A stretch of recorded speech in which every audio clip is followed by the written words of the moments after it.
The rain poured over the city like it was trying to wash away every mistake anyone had ever made. Under the golden streetlight outside a luxury hotel, a young woman stood trembling, not because of the cold, but because of the humiliation she knew was waiting inside. Her makeup was smudged, her dress clung to her skin, and her heart pounded like a trapped bird. Tonight was her ex's engagement party.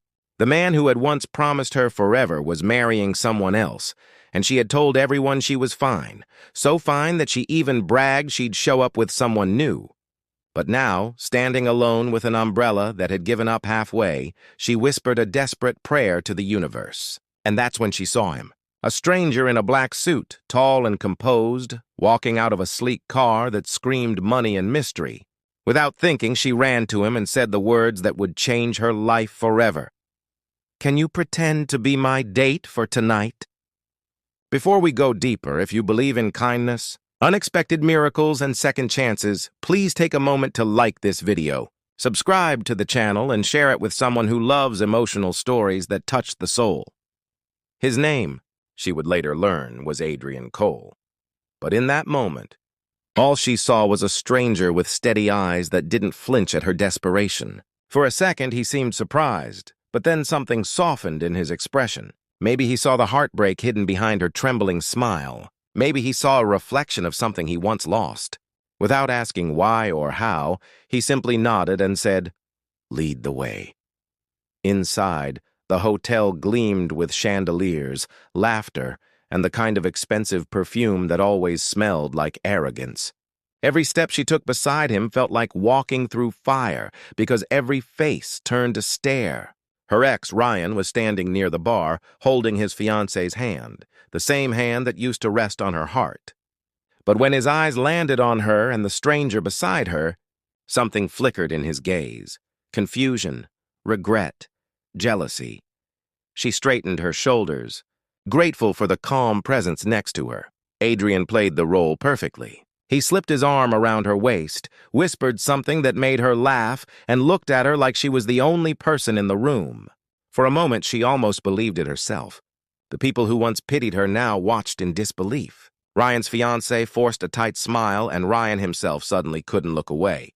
When he approached, pretending politeness, Adrian's handshake was firm but disinterested. "I'm sorry, have we met?" he asked in a tone that made Ryan look small. The conversation that followed was full of forced smiles and silent wounds, but in that masquerade of polite cruelty, the woman, Emily, found herself breathing easier. For the first time since the breakup, she didn't feel broken. She felt seen, important, worthy. As the night went on, Adrian didn't leave her side. He guided her through conversations, helped her avoid painful moments, and shielded her from whispers. But beneath the calm surface, Emily was fighting tears. The act was supposed to make her feel powerful, but all it did was remind her of how much she had lost. When she excused herself to the balcony, she thought she was alone until Adrian joined her, quietly handing her his jacket. "You didn't have to do this," she said, her voice trembling. He replied simply, "Sometimes strangers understand what we can't tell the people closest to us." His tone was gentle, but there was pain there, too. A story untold. She wanted to ask, but the words stayed in her throat. Later that night, when the party ended and everyone left in their luxury cars, Adrian offered to drive her home. She hesitated, but something about him felt safe. As they drove through the quiet streets, the rain started again, soft and forgiving. Emily finally broke the silence. "Why did you say yes?" she asked. Adrian smiled faintly. "Because sometimes saying yes to a stranger is the only way to remind ourselves we still can." He dropped her at her small apartment building, and when she tried to thank him properly, he shook his head. "You don't owe me anything," he said, "but maybe start believing you deserve better." Then he left, his car disappearing into the mist. Over the next few days, Emily couldn't stop thinking about him. She told herself it was just gratitude, but deep down it felt like more.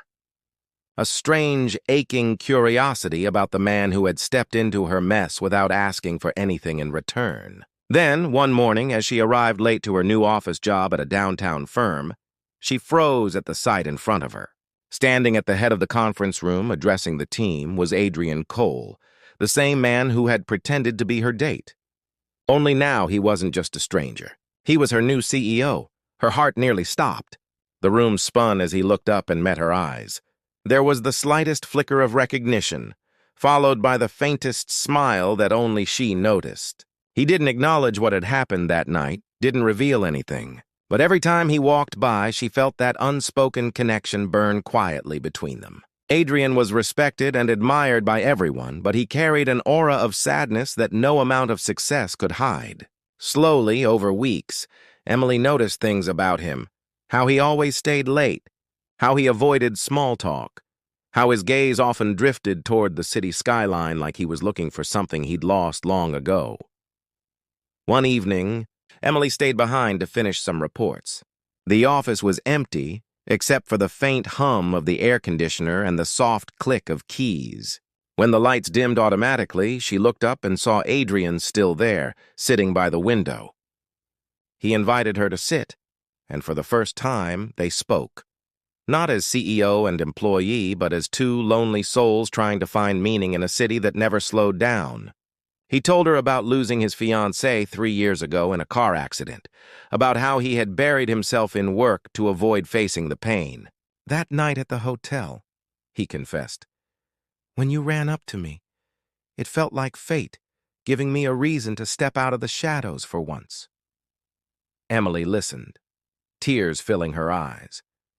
She shared her own heartbreak, her fear of never being enough. In that quiet conversation, surrounded by city lights, two broken hearts found the courage to heal.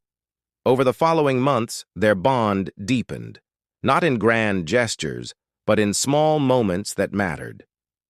A shared coffee during deadlines, a silent walk to the parking lot, a glance that spoke volumes in meetings. Yet both were too cautious to name what was growing between them. Emily respected him too much to blur professional lines, and Adrian was too afraid to hurt again. But destiny has its own timing. One morning, Adrian collapsed during a meeting. The room erupted in panic. Emily rushed to his side as paramedics arrived. At the hospital, the doctor said it was exhaustion. Years of overwork, stress, and sleepless nights finally catching up. Emily stayed by his bedside until he woke up. When he opened his eyes, the first thing he whispered was her name. That moment changed everything. When he was discharged, he took time off, and Emily helped him rediscover life outside the walls of his company. They went for walks in the park, visited small cafes, laughed about things that didn't matter, and shared stories that did. Slowly, the distance between them faded. One evening, as the sun dipped low, painting the city gold, Adrian turned to her and said, "You asked me to pretend that night. But somewhere along the way, it stopped being pretend." Emily felt tears fill her eyes, not out of sadness, but because for the first time in her life, love didn't feel like pain. It felt like peace. But life, as it often does, had one more test waiting. Adrian's company faced a major crisis, an investor scandal that threatened everything he'd built. The media tore him apart, competitors circled like sharks, and employees started losing faith. Emily, despite everyone's warnings, stood by him. She worked tirelessly, helped him face board meetings, and reminded him of his strength. Together, they weathered the storm. And when the truth finally came out, proving Adrian's innocence, the world saw not just a powerful CEO, but a man who had rebuilt himself with integrity and heart. And standing beside him in every photograph and headline was Emily, the woman who once begged a stranger to pretend and ended up finding her destiny.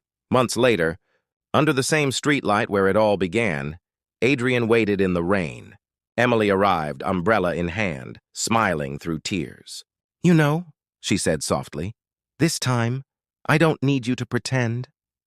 Adrian smiled, took her hand, and replied, "Good, because I never was pretending." The rain fell harder, but they didn't move. The world around them disappeared, leaving only two souls who had found each other in the most impossible way. If this story touched your heart, please take a moment to like, comment, share, and subscribe. It helps us create more stories that remind people of the beauty of second chances and the power of kindness. And before you go, comment below. I believe in fate. If you think some strangers are meant to cross paths for a reason. Because sometimes, love doesn't arrive with fireworks or grand entrances. Sometimes it starts with a simple question whispered in the rain. Can you pretend to be my date for tonight?